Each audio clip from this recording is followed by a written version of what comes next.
welcome to my channel, or back to my channel. As you can see, I'm a virtual girl, but you may not know this, but I've been around for some time, longer than the internet. And here we are going to be going over Vinalamoca lore. What you're about to bear witness may or may not be true. Moca quote-unquote origin story is thanks to echoes of the Plum Grove, a cozy farming sim that has dire consequences. We start out with some sort of god creating me. Here they are deciding how I should look, even down to my nose shape and pronouns. The hair was a tricky one since there was no dye in colonial times. So this deity decided to go the reddish hue since it looked the most aesthetic, and the black was too cool tone for my complexion. After my 1700s aesthetics were decided, I knew I was plucked onto a ship where I met my longtime BFF, Timothy Tweed. We were so stoked to be starting a new life on some faraway land. Quite the fairy tale, if I do say so myself. But then the unthinkable happened. My life is flashing before my eyes. The storm is fierce, and I just hope to God that my hair is not ruined.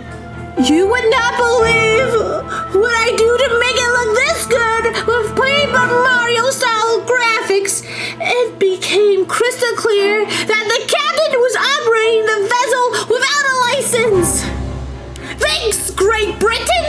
Timothy knows he's a goner, and he just paid his taxes before this voyage. And I thought we would be all unalived by dysentery, but this was before my virtual ancestors hit the Oregon Trail.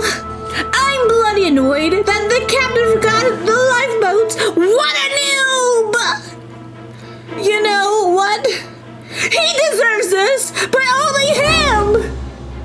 Unfortunately, the world turned black, and before I could hear Timothy's final message, whatever it was, I accept your offer to live my life for you.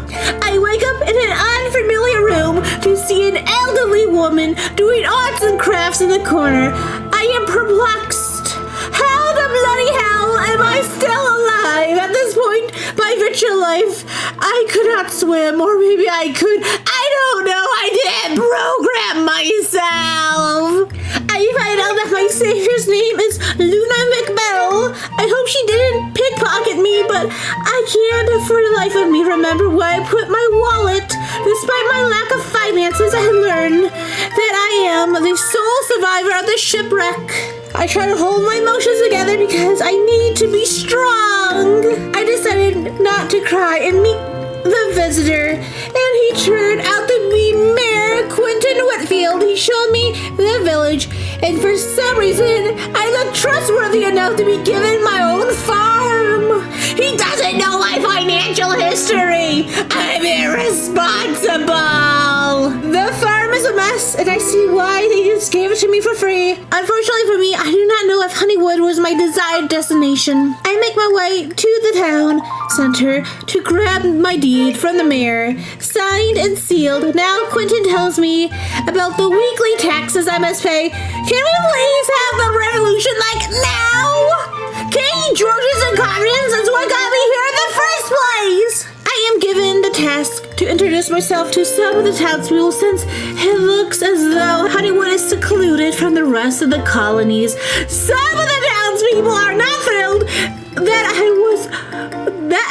some of the townspeople are not thrilled that I washed on my shore. Sorry, I didn't choose to be here, and no one gave me the option to hop on the next boat to the mainland. So unless you are willing to ship me away, literally, they just need to shut it. I quickly get to work and finding anything I can that isn't nailed down in order to make money. I was clearly blessed, and I do not want to end up unhoused. That would be disastrous, especially after the traumatic events I've been through. Man, we gotta pour one out for the Tweed man. He was a true friend. I have some tools and food traveled inside to further examine my land, and y'all, this is gonna take a minute to make it pretty. Like, there's a house, but when was the last time someone lived here? And what happened to the previous inhabitants? This now is seeming more sketchy by the second, so let's try not to think about that, okay? I woke up early next morning to see my mailbox littered with a letter. It's Jane McBell, begging for shellfish. Lady, I know it has the word fish in the name, but shellfish ain't fish. But I'll do my best to try and help you out. I need a positive reputation if I'm ever gonna find true love. I then tend to my crops because time is money, and the monarchy isn't gonna be throwing me a bone or two. On the way into town, I decided to familiarize myself with a local doctor. With my luck, one can never be too careful. I learned that inoculations are 200 coins, and besties, I cannot afford to get sick, but I also cannot afford that price tag right now. So we're out here raw dogging the colonial farm life. Somehow I found my way into a local cemetery and decided to take wildflowers from there. Since the dad cannot appreciate nature's beauty, I wander down the road and find a farm with 2 cherry trees. I steal a cherry in front of the farmer with no consequences, so naturally I take another. Hey, they already have some generational wealth going on. I want a slice of that pie. Maybe I'll marry him, but he has a kid. But I don't see a spouse. Gotta keep all our options open. Not many people got rich through ethical means, and I'm not above living the Miss Goody Two-Shoes life. Especially if it means I can have a colonial designer bag. Even if the farmer was married, it wouldn't be the worst thing in the world if I broke them up, right? Now, y'all understand the struggle. Near the end of the day, I spend it at the beach looking for shellfish that washed up on shore for Jane. Too bad for Jane, none can be found for now. I make my way home and do some nighttime farming. I still have a ton of energy if my life is limited, so we gotta start raking in the dough. Come day 3, I'm still familiarizing myself with the town, and I continue to steal cherries. I think I might have a problem, and no, I do not want to stop. I find an out-of-commission bridge that I do not have the means to fix. I'm just a girl after all.